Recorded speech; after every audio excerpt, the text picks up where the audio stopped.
En esta tarde vamos a meditar sobre una iglesia que recibe solo una carta del apóstol Pablo luego de haber sido establecida, y en esa carta solamente expresa felicitaciones a aquella iglesia por cómo habían abrazado la verdad y se mantenían en ella.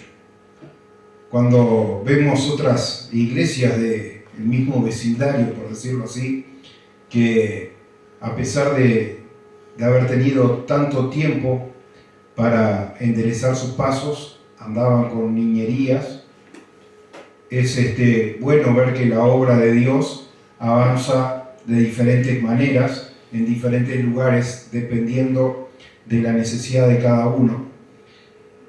A la iglesia a la que me refiero es a la iglesia que estaba en Filipo, en Macedonia, lo que vendría a ser la parte superior de Grecia. Y de alguna manera ver esta iglesia que recibe una carta relativamente corta porque había poco para ser corregido y sí algunos conceptos fundamentales para ser subrayados y compartidos por el apóstol Pablo, me llevó a mí a decir, bueno, ¿cómo fue el desarrollo de esta iglesia? Y me encontré allí entonces estudiando, a pesar de que de quien hablamos es de la iglesia de Filipenses, en los momentos previos a su fundación, y esto lo tenemos relatado en Hechos de los Apóstoles capítulo 16. Venía el apóstol Pablo predicando en las regiones de Galacia, y allí se había convertido un joven que su conversión fue tan profunda que no quiso quedarse en aquel lugar, sino que optó por acompañar al apóstol Pablo, me refiero a Timoteo, y este joven recibía buen testimonio. Después vemos por qué, porque el propio apóstol Pablo lo reconoce como colaborador suyo en la obra. Y la idea que tenía el apóstol Pablo era continuar predicando en aquella región. Imagínese haber encontrado a este joven y a su familia, que luego la palabra también nos da testimonio de que eran creyentes. Sin embargo, los planes de Dios eran planes diferentes. Y por primera vez vemos, en realidad hay otra oportunidad donde un ángel de Dios se opone al camino de un profeta,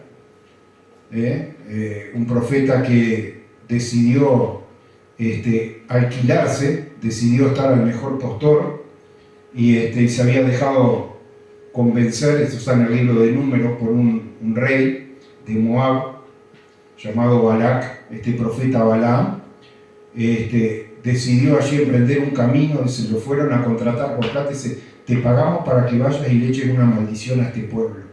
¿Qué pueblo era ese? El pueblo que estaba errante en el desierto, el pueblo de Israel, que estaba en rumbo a la tierra prometida, con un montón de imperfecciones, de rebeliones, de cuestiones, pero el Señor, como dice la palabra, el ángel de Jehová acampa alrededor de los que le temen y los defiende. Amén. Y ese ángel de Jehová se manifestó. Tal vez no todos podían ver esa manifestación, ni siquiera este hombre, que era un profeta, pudo ver esa manifestación, y el asna que lo llevaba sí la pudo ver, y allí en 3 oportunidades se le está atravesando hasta que en una se tiró al piso y no quería andar más, y le empezó a dar garrotazo, y Dios abrió la boca del asna para que pudiera ver aquel ángel, el ángel de Jehová que se había interpuesto en su camino para que no continuara, porque él iba derecho a maldecir al pueblo de Israel, y Dios solamente tenía bendición para aquel pueblo. Ahora, el apóstol Pablo sale a predicar la palabra y tiene como meta, en sus planes, estaba a predicar en Asia. Estaba a predicar, diríamos hoy nosotros, ir a China a predicar. Y sin embargo, allí el Espíritu le impide predicar en un lugar, le impide predicar en otro lugar. Y finalmente, para que pudiese comprender por qué se le impedía, era necesaria su presencia en otro lugar. Era necesaria la presencia suya en una región, que era la región de Macedonia. Y allí nos da un poco el itinerario, zarpando tal lado, falta al otro lado, pero ¿cuál era la primera ciudad de la provincia de Macedonia? En la cual, en esa visión, Dios se le había revelado al apóstol Pablo a través de un hombre que pudo ver en visión en la noche, dice la palabra, que le clamaba diciendo: pasa y ayúdanos. Esa primera ciudad era la ciudad de Filipos, esa carta de Filipenses que estábamos hablando, que yo traje acá en la predicación hace 2 sábados atrás, donde él trata el tema de esa humillación y exaltación de Cristo y exhorta a la iglesia a reconocer ese nombre bajo el cual deben postrarse, deben arrodillarse toda rodilla de los que están en los cielos, en la tierra, debajo de la tierra, y toda boca confesar que Jesucristo es el Señor, para la gloria de Dios. Ese mensaje que el apóstol Pablo le dio, sin duda, resonó en los oídos de algunos de los miembros de aquella congregación. En esta congregación, la palabra de Dios no nos habla de muchos convertidos, no nos da ni siquiera nombres, exceptuando el de una extranjera que tenía casa ahí, por tema de negocios, seguramente, que se llamaba Lidia, pero después no nos da el nombre de los otros, y a veces quizás no prestamos la suficiente atención a la constitución de la iglesia de Filipos, porque justamente el encabezado que está en la carta de Hechos de los Apóstoles, encarcelado en Filipos, y uno puede decir, bueno, parece que hay una derrota allí en el término de haber sido encarcelado, no era lo más deseable. Sin embargo, Dios tenía allí para hacer la obra a través de aquella adversidad que aparentemente les había tocado pasar a Pablo y a Silas. Así que lo invito en Hechos 16, que podamos leer versículo 11. Los versículos anteriores hablan acerca de esa visión, que yo le hacía referencia, que usted la puede ver en su casa, cómo en esta oportunidad el Espíritu entonces le impide predicar la palabra, pero lo redirecciona para que vaya a predicar la palabra donde sí había un pueblo que estaba necesitando recibirla, y no solo necesitando, sino dispuesto a escuchar la palabra de Dios. Porque uno en realidad, hermano, puede ir y hablar la palabra a todos lados, pero la palabra es recibida o no es recibida.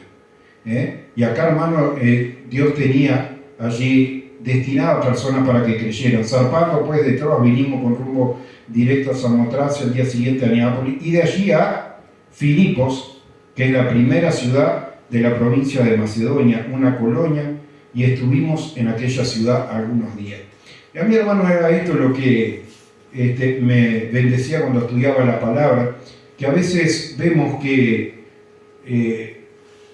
la obra de Dios y la predicación se quedó de acuerdo a la dirección de Dios por mucho tiempo en un lugar, y que Dios, hermano, no necesita 1 año y medio para que una persona se convierta, como estuvo en el caso de la iglesia de Corinto. Vemos que estuvo 1 año y medio y seguían allí muchos endurecidos, y tenía que seguir llamándole la atención a través de las cartas para que se volviesen genuinos reconocedores de la obra de Cristo en su vida y se dejen de mirar cosas que mira el hombre. Un error, hermano, a veces tal vez común. Samuel, un profeta de los mayores allí que tiene el reino de Israel. Sin embargo, cuando va a la casa de Isaí, porque Dios le había dicho, ahí tengo a mi ungido, miraba apariencias. Tal vez, hermano, las personas miran apariencias, pero Dios, hermano, sabe y conoce el corazón de cada uno. Y, hermano, cuando llega el momento de ese llamado de Dios, el que es oveja de Dios, hermano, tiene una conversión radical. Tal vez la conversión de esta mujer que se relata primera, que era una comerciante, no es la que más nos llame la atención, sino la conversión del carcelero. Allí terminan presos, para hacer la historia corta, ¿no? Y los mandaron al calabozo a lo más profundo. Versículo 25. Pero a medianoche, orando Pablo y Silas, cantaban himnos a Dios y los presos los oían. Entonces sobrevino de repente un gran terremoto, de tal manera que los cimientos de la cárcel se sacudieron al instante. ¿Y qué pasó? Dice, se abrieron todas las puertas y todas las cadenas se soltaron. Hermanos, yo creo que acá no solamente se soltaron las cadenas que podemos ver con nuestros ojos, hay una canción que cantamos que dice, cadenas que tenía yo, Jesucristo las rompió.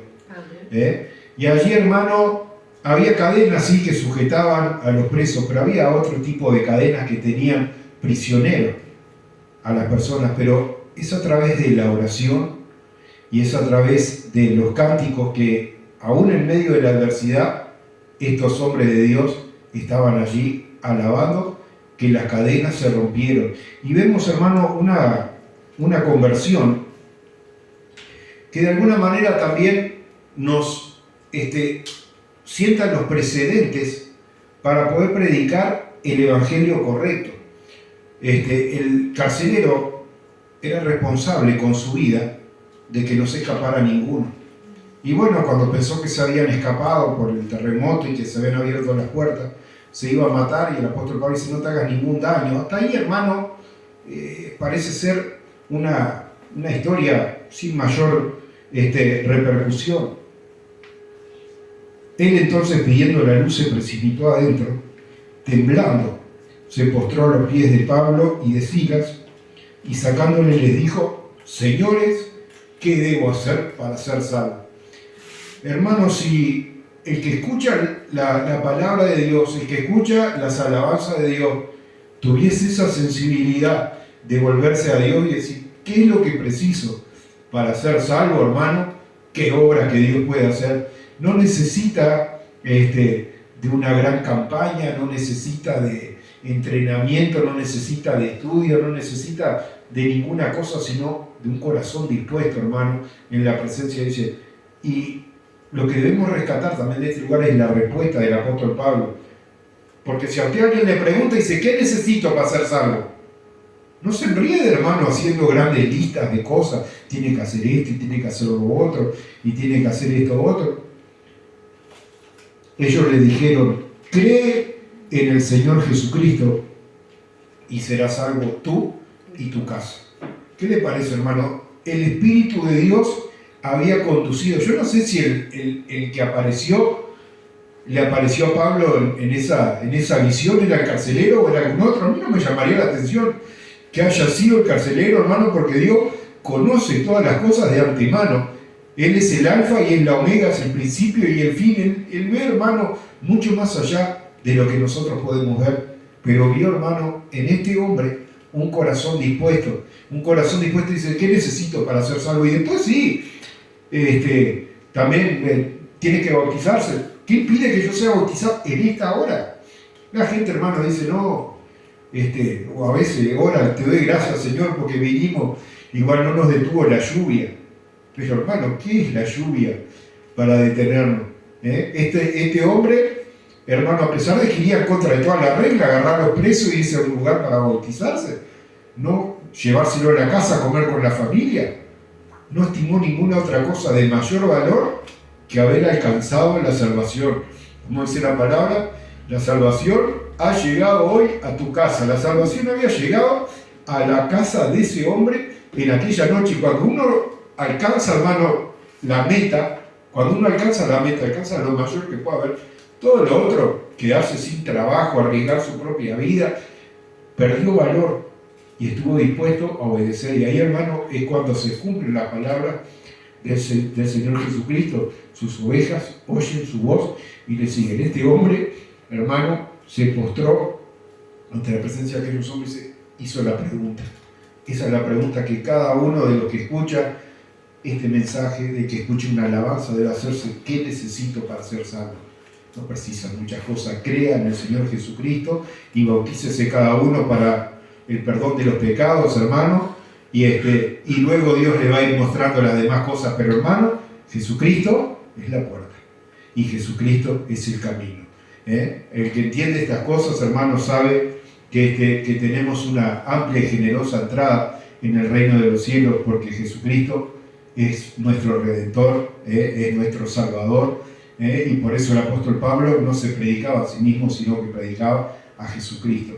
Y de ahí, hermano, después, ahora que tiene esta introducción, yo lo invito a estudie en su casa, que es cortito el libro, la carta del apóstol Pablo a los filipenses, y vea qué iglesia se formó allí, hermano, de un evento que uno podría decir, capaz que queda esto en la nada. No hubo una gran campaña, no hubo una conversión como hubo allí en el día de Pentecostés en Jerusalén, ni ninguna cosa, pero se formó una iglesia, un grupo, una manada pequeña, tal vez como le llama Jesús, pero de gente dispuesta a hacer la voluntad de Dios. Y por eso, cuando el apóstol Pablo escribe, sabía a qué tipo de personas le estaba escribiendo: a verdaderos creyentes, hermanos, que habían podido entender: Jesucristo es Señor, Jesucristo es el Salvador. Que Dios los bendiga a todos. Amén.